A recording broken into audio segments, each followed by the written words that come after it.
कैसी हो वंशिका? काफी समय बाद मिली हो। मैं तो बिल्कुल ठीक हूँ।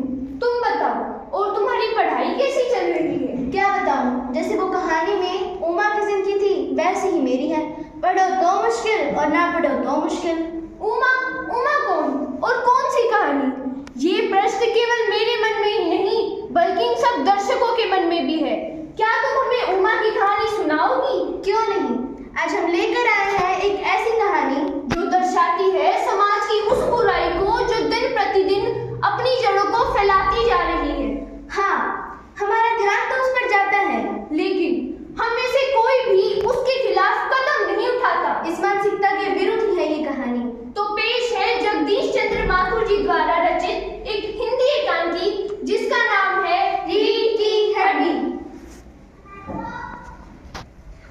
अबे धीरे धीरे चलना, थोड़ा धीरे चल रहा हूँ साहब। अच्छा ठीक है, इसको थोड़ा यहाँ मोड़। हाँ हाँ, बस बस, रखते रखते। एक यहाँ पर कुर्सी लगा दे।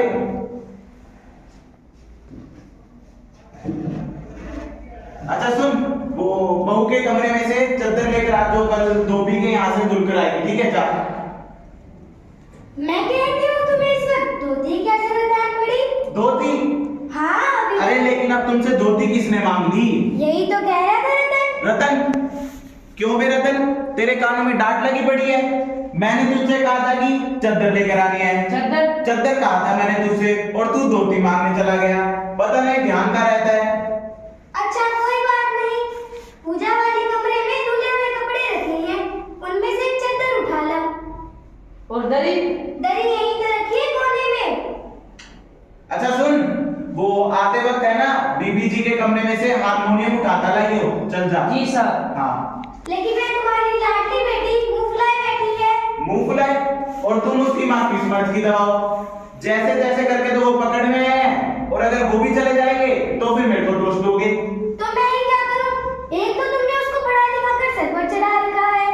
मैंने तो पहले ही कहा था इतना मत पढ़ाओ, और अपना जमाना सही था, आई सीख ली, गिनती सीख ली, बहुत हुआ। आजकल के तो लक्षण ही अलग है। अच्छा वो सब छोड़ो, बैठो तुम।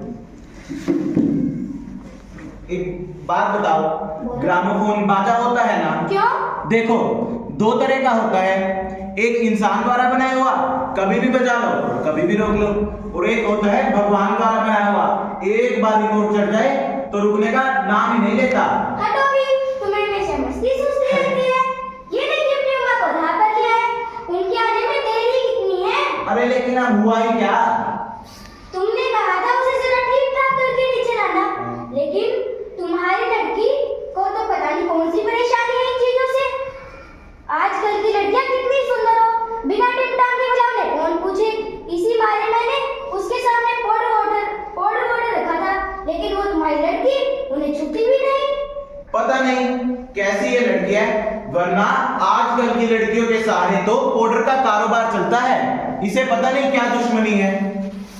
मैंने तो पहले कहा था 12वीं पास करा लेते, लड़की अपने हाथ में भी रहती और इतनी परेशानी भी ना उठानी पड़ती। चुप चुप, तुम्हें तो कतई अपनी जुबान पर लगाम नहीं है। मैंने तुमसे पहले ही कह दिया था कि यह बात उनके सामने ढंग से होगी, और तुम तो अभी सारी बात बोल रही हो, उनके सामने पता नहीं क्या क्या बोल दोगी। अच्छा बाबा, मैं ना बोलूं, करना तुम तुम्हारी मर्जी, मुझे मेरा काम बता दो। यदि सुनते हो, मुझे मेरा काम बता दो। अच्छा ठीक है, उमा को जैसे तैसे करके तैयार करके ले आओ। नए सही पाउडर कौन सा बुरा लगती है। चलो जाओ, ठीक है। हाँ लेकिन वो तो सही है, लेकिन नाश्ता? क्या नाश्ता अभी तक तैयार नहीं हुआ? हाँ नहीं, नाश्ता तो तैयार है। हाँ लेकिन मक्खन नहीं आया अभी तक। क्या मक्खन अभी तक नहीं आया? अब ये रतन यहाँ के काम करेगा या मक्खन लेने जाएगा? यहाँ भी काम कौन से ज्यादा है, कमरा मैंने ठीक ठाक कर ही दिया। अच्छा। नाश्ता मैंने बगल वाले कमरे में रख ही दिया है, और सब कुछ तैयार ही है। इतने मेरे दिन मक्खन ही ले आएगा, कौन से ज्यादा आदमी है वो? हाँ वैसे कहती तो तुम सही हो, वो दो ही आदमी हैं, एक तो बाबू गोपाल प्रसाद और दूसरा उनका खुद लड़का। वही तो। अच्छा रतन सुन, तू बाजार जाकर है ना मक्खन लेकर आ, ठीक है? जा। जी सर। और लड़का? क्या लड़का बताया हुआ था तुम्हें?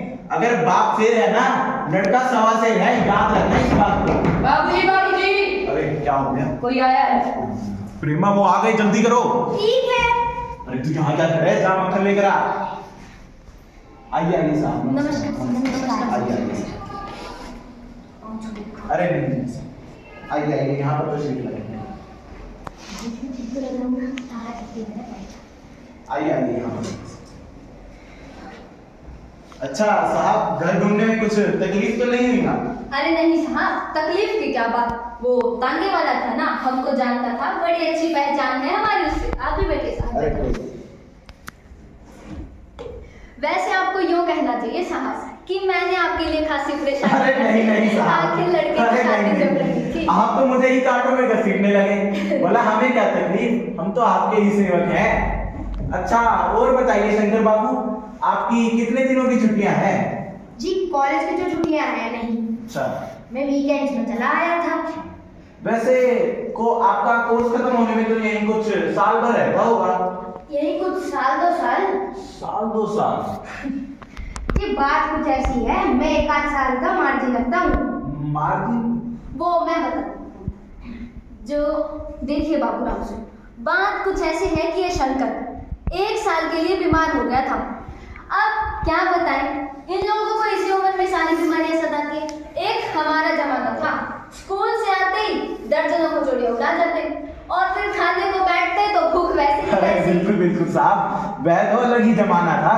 हाँ साहब, और उस समय पढ़ाई का तो ये हाल था कि एक बार पढ़ने बैठ गए 12 घंटे की सीटिंग हो गई जनाब। मैं सच कर, उस जमाने का मैट्रिक भी क्या फराटे के अंग्रेजी लिखता, आज का एमए भी उसका मुकाबला नहीं अरे कर बिल्कुल सकता। बिल्कुल साहब, यह तो है ही।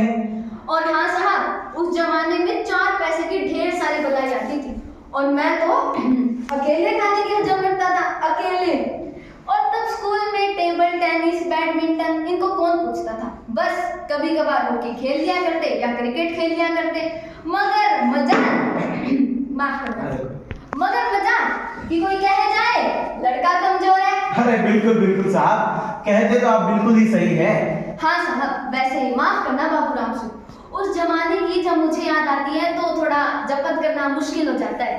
अरे साहब, उस जमाने में तो क्या ही कहना, वह तो रंगीन जमाना था, रंगीन जमाना। हाँ साहब, क्या जमाना था, अभी तक मैं उन दिनों की बातें नहीं भुला पाया।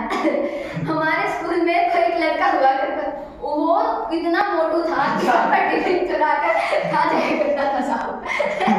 क्या जमाना था। तो साहब, बिजनेस की बातचीत हो जाए। अच्छा बिजनेस, अरे अरे माफ कीजिएगा साहब, मैं आपसे नाश्ते के बारे में तो कुछ पूछना अरे ही भूल साहब, छोड़िए उसे। गया। अरे नहीं नहीं, आप बैठिए, आप इतनी दूर से आए हैं, अभी आप कुछ क्षण की प्रतीक्षा करें, मैं अभी आता हूँ। जी कोई बात नहीं। भाऊजी घर आ गया। अच्छा भैया, दिखता तो नहीं, शायद निकल चुका है। अच्छा भाऊजी, भाऊजी सुनो, भाऊजी। हाँ हाँ हाँ, बोलो क्या कह रही थी। मैं आपसे एक बात पूछूं क्या? हाँ पूछो। इस बार मेरा ब्याह तो हो जाएगा ना? है पागल कहीं का, अभी तक इसका बचपन है क्या, कैसी कैसी बातें करता है। मुझे भी हंसा देता है, पागल कहीं का। इधर ब्याह तो करने आए हैं और क्या मंत्र पढ़ने आए हैं, अब कहाँ छिप गया शंकर। ये क्या है? अरे भाई मुझे एक बात बताओ जरा कि कुर्सी के ऊपर बैठते हैं या फिर नीचे? वो भाऊजी ऊपर बैठते हैं। पे बैठते हैं।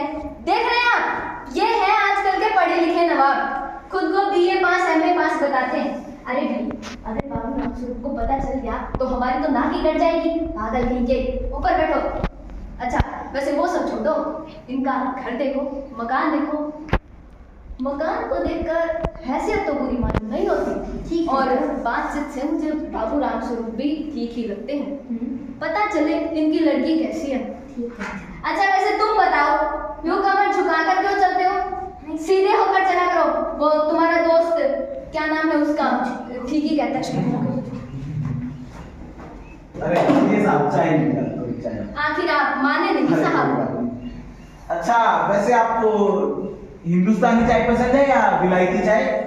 क्या बताऊं साहब, वैसे तो मैं चाय पीता नहीं, पर आप कह रहे हैं इतनी प्यार से पिला रहे हैं तो पी लेता हूँ। वैसे क्या बताऊं साहब, ये जो नया फैशन है मुझे तो बिल्कुल ही पसंद नहीं। एक तो चाय में पानी ज्यादा डालते हैं, फिर ऊपर से अगर चीनी भी नाम की डाली जाए तो जाएगा किस बात का? अरे बिल्कुल साहब, वैसे आप कहते हैं तो चाय और बनवाऊं क्या? नहीं साहब, नहीं रहने दीजिए। वैसे मैंने एक बात सुनी है, क्या?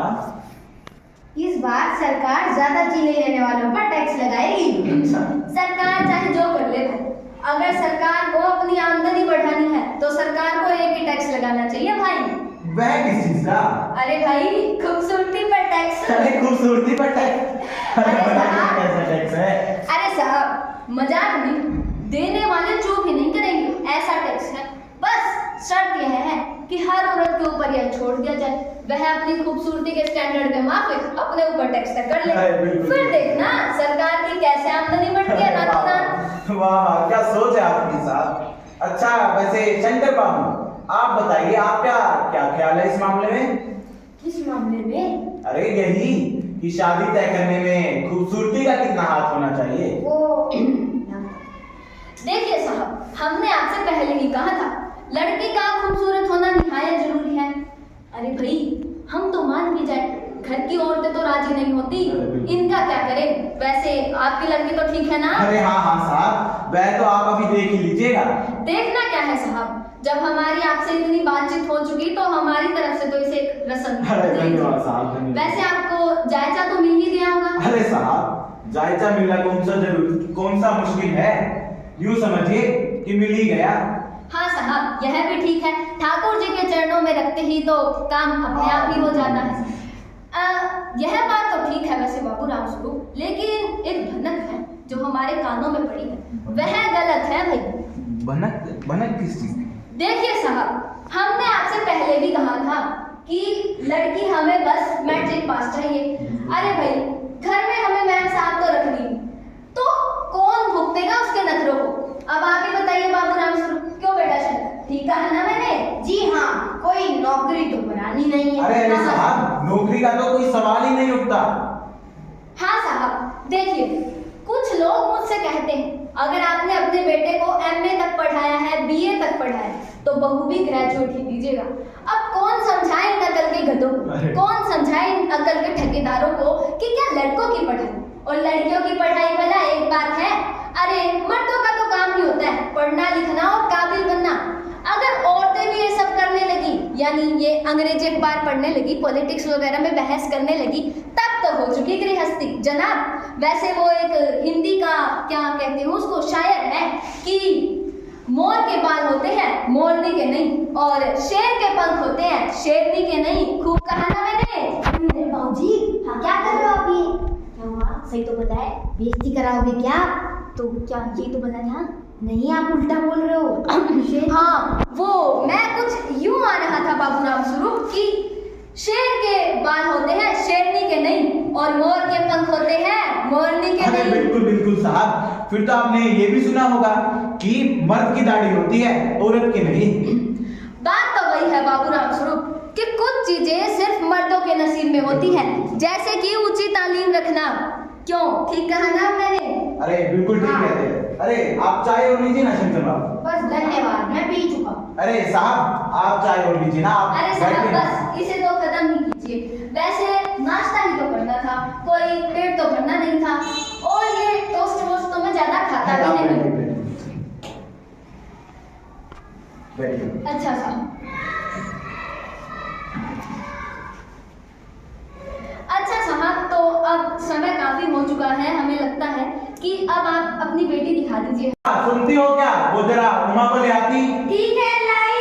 अभी आती है। कोई बात नहीं साहब, कोई बात नहीं। ये चश्मा? चश्मा कैसा है? अरे अरे साहब, आप शांत हो जाइए, बैठिए बैठिए। आप गलत मत लीजिएगा। वो कुछ दिनों पहले है ना, इसकी आंखों में दुखनी आ गई थी। साहब, कहीं पढ़ाई वढ़ाई की वजह अरे से नहीं नहीं नहीं ना? साहब, मैं आपको बता रहा हूँ ना, कुछ दिनों पहले इसकी आंखों में दुखनी आ गई थी, तो हमें चश्मा लगवाना पड़ा। अच्छा। पढ़ाई का तो कोई सवाल ही नहीं उठता। अच्छा बेटी, बैठो बैठो।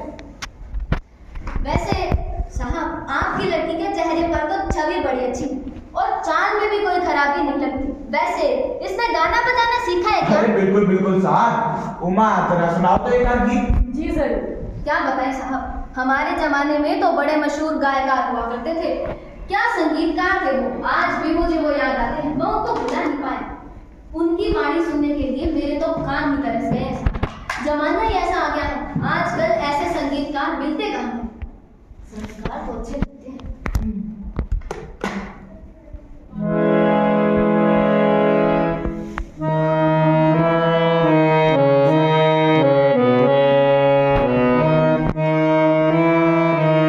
वाह बेटे, क्या खूब, शाबाश, बहुत अच्छा गा दिया साहब आपने।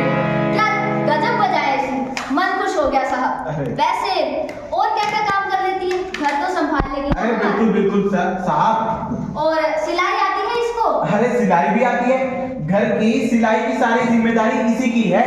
अच्छा साहब, और पेंटिंग का भी शौक है क्या साहब? बिल्कुल बिल्कुल साहब, ये जो आप अपने आसपास जितनी भी पेंटिंग देख रहे हैं ना, ये सब इसी ने ही बनाई है।